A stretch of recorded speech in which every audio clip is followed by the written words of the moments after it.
aleluia, aleluia, aleluia. Quem me ama realmente vagará me amará, e o meu Pai o amará, e a Ele nós viremos. Aleluia, aleluia, aleluia,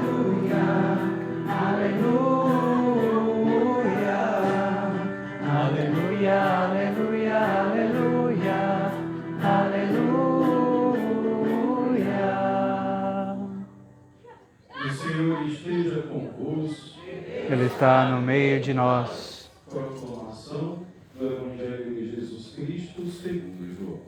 Glória a vós, Senhor. Tem uma toalhinha para me secar. Toalhinha.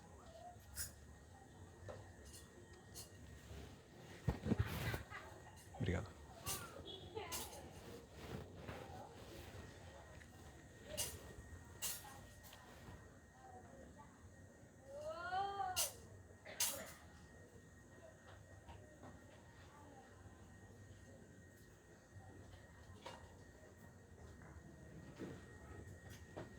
Naquele tempo, disse Jesus a seus discípulos: Se me amais, guardareis os meus mandamentos.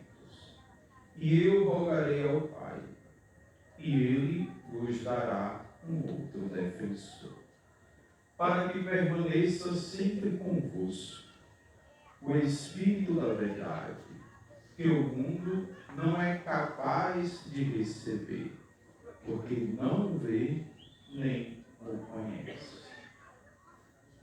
Vós o conheceis, porque ele permanece junto de vós e estará dentro de vós.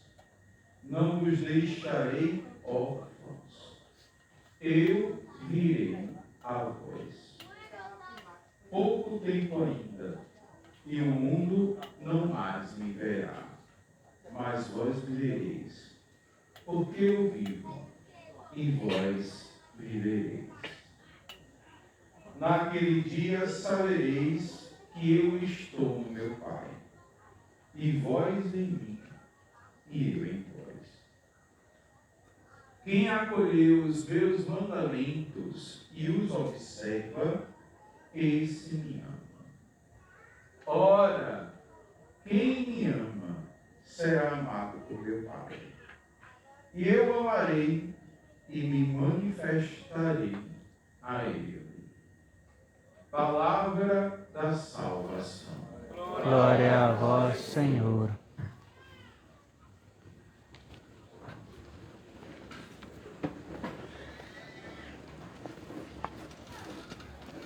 Queridos irmãos, queridas irmãs, aqui presentes, nós estamos neste 6º domingo da Páscoa. Nos encaminhamos já para as últimas semanas do tempo pascal, está passando rápido. Já no domingo que vem celebramos a Ascensão do Senhor, no seguinte já é Pentecostes e aí acaba o tempo pascal. Estamos aí há 2 semanas. E desde o domingo passado nós já vivemos uma preparação para este final do tempo pascal. Tanto no domingo passado como neste domingo, escutamos diferentes trechos do capítulo 14 do Evangelho de João. Um discurso de Jesus no contexto da última ceia, naquela ceia de despedida com os seus discípulos, com os seus apóstolos, em que Jesus comenta a eles que vai partir, que volta para o Pai e que para este lugar eles não podem acompanhá-lo ainda. E nesta semana nós escutamos que ele deixará o Espírito em seu lugar. Eu rogarei ao Pai e ele vos dará um outro defensor, para que permaneça sempre convosco, o Espírito Santo, o Espírito do ressuscitado.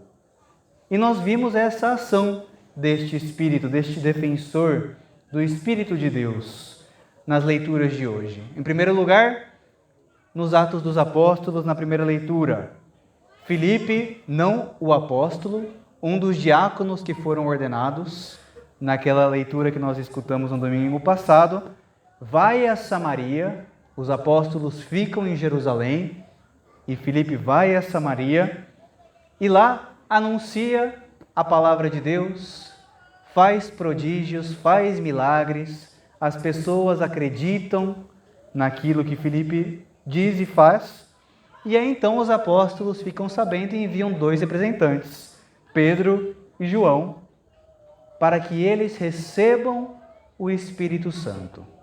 Pois até então só haviam sido batizados, mas não haviam recebido esta unção do Espírito. E os apóstolos impõem as mãos sobre os novos discípulos da Samaria para que eles recebam esse Espírito Santo. Nós vimos aqui já um início bíblico daquilo que nós conhecemos como o sacramento do Crisma. Os discípulos impõem as mãos, aliás, os apóstolos impõem as mãos e os discípulos da Samaria recebem o Espírito Santo. Já na segunda leitura, na carta de Pedro, nós escutamos esta expressão: Cristo sofreu a morte em sua existência humana, mas recebeu nova vida pelo Espírito. O Espírito Santo é aquele que dá nova vida. No caso de Jesus, está falando já da ressurreição.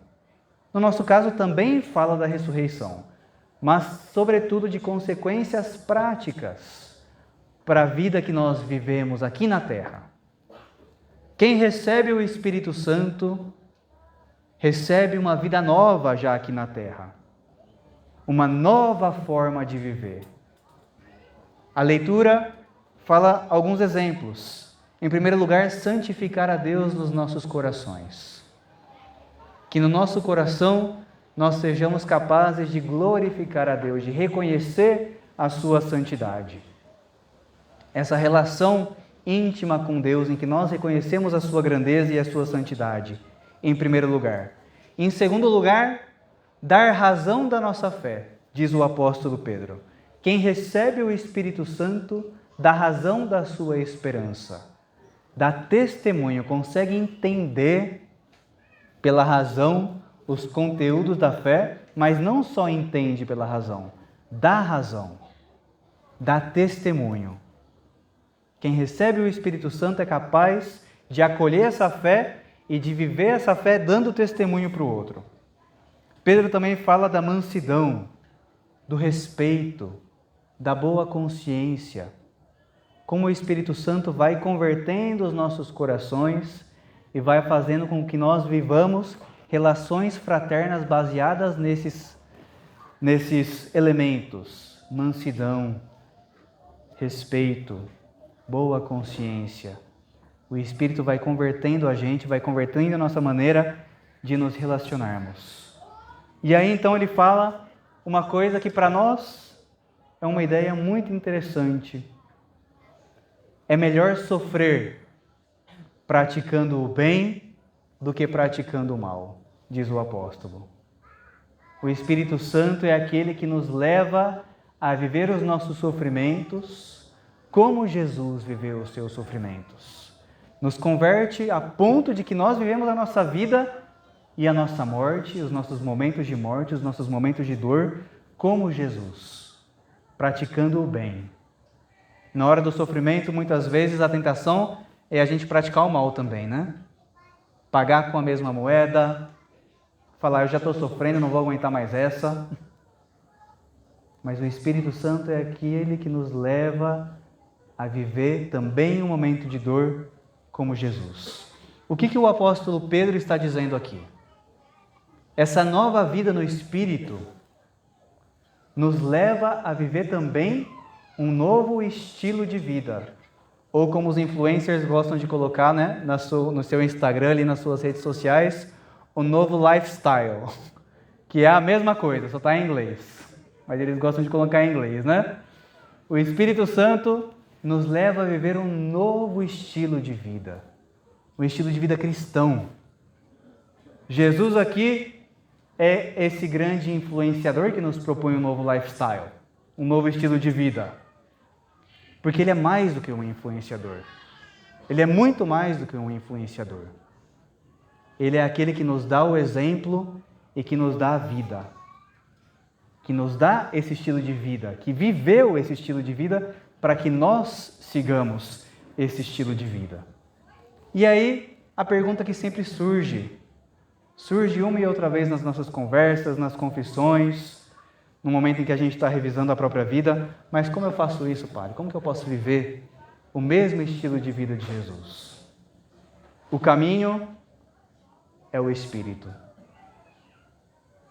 É essa relação com o Espírito Santo que me leva a viver um novo estilo de vida. E nós temos também aqui a ajuda materna de Maria. E aqui a gente chega naquilo que nós estamos vivendo no dia de hoje, que também pode ajudar na nossa reflexão. Neste Evangelho, Jesus fez uma promessa clara: não vos deixarei órfãos. Eu vou, mas não vos deixarei órfãos, diz o Senhor. Como não conectar isso com o dia de hoje, com o Dia das Mães? A mãe é aquela pessoa chamada a nos ensinar um estilo de vida. Não é verdade? A mãe é aquela primeira pessoa que na nossa vida nos ensina um estilo de vida, sobretudo nos nossos primeiros anos de vida. E aquilo marca a gente para sempre. Às vezes a gente age como as nossas mães, sem nem perceber, não é verdade? E a gente para e fala: meu Deus do céu, eu sou a minha mãe agora.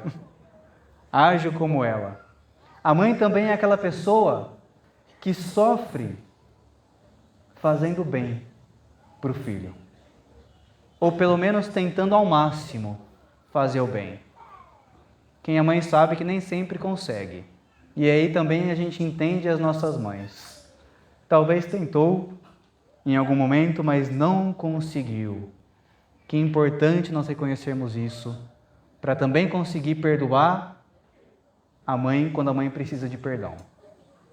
E certamente precisa, porque todos precisamos do perdão. Nem sempre nós acertamos. A mãe, o amor materno, é o amor humano mais parecido com o amor de Deus.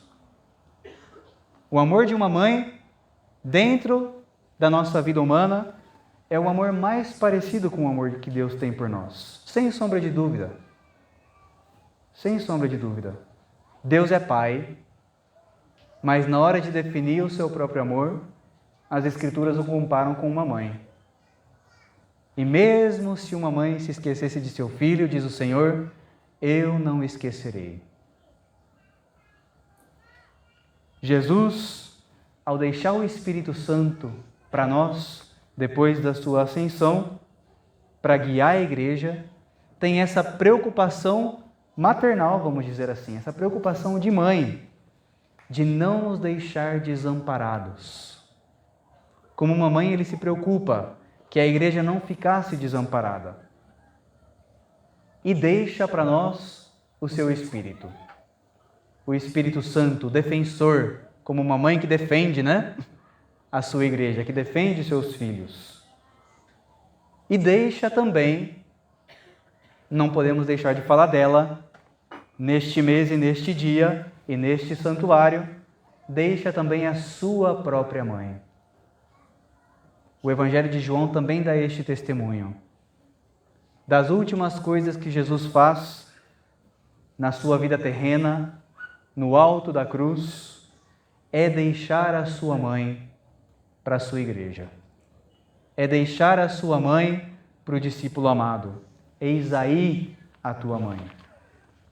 Jesus nos deixa o Espírito e Jesus nos deixa a sua mãe, para serem esses guias, para nos ensinarem esse estilo de vida, para nos ensinarem a viver como ele viveu. Esses dias, conversando com uma pessoa, nós nos lembrávamos daquela situação do Papa Francisco em Fátima. Se eu não me engano, foi no centenário de Fátima, em que ele, depois de um silêncio profundo, fala: temos mãe neste lugar. Temos mãe. Nós católicos temos mãe. E neste lugar, neste santuário, nós podemos falar exatamente a mesma frase. Temos mãe. Temos uma mãe. Nós católicos temos uma mãe que nos ensina a viver o caminho de Jesus. Se você tem dúvidas, melhor até do que perguntar para o padre é perguntar para ela. Mãe, como eu vivo esse estilo de vida? Como eu devo viver? O que eu devo fazer agora? Ela vai apontar o caminho. Na nossa aliança de amor, a mãe faz isso. Nessa consagração que nós fazemos aqui no santuário, nesta vida de aliança, esta é a função da nossa mãe. Nos educar da mesma maneira como ela educou o seu filho. Neste mês mariano, nós queremos olhar para Maria, a mãe das mães, olhar para ela que é este rosto vivo do amor maternal que Deus tem por nós. Ela que é este rosto vivo deste amor que não nos desampara nunca, deste amor que nunca nos abandona, deste amor que sempre nos dá uma nova chance. Ela que é o rosto vivo deste amor que nos forma, que nos educa com um novo estilo de vida, que nos converte, e deste amor maternal que sofre fazendo o bem. Sofre e no meio da dor nos faz o bem, nos dá uma vida nova. Que nós possamos hoje agradecer a nossa querida mãe por tantos bens que ela nos dá, mas sobretudo este bem, o dom de nos formar como pequenos cristos neste mundo. O dom de ir mudando de vida, o dom da conversão, o dom da autoeducação, o dom de uma vida entregue pelo bem uns dos outros. Assim seja.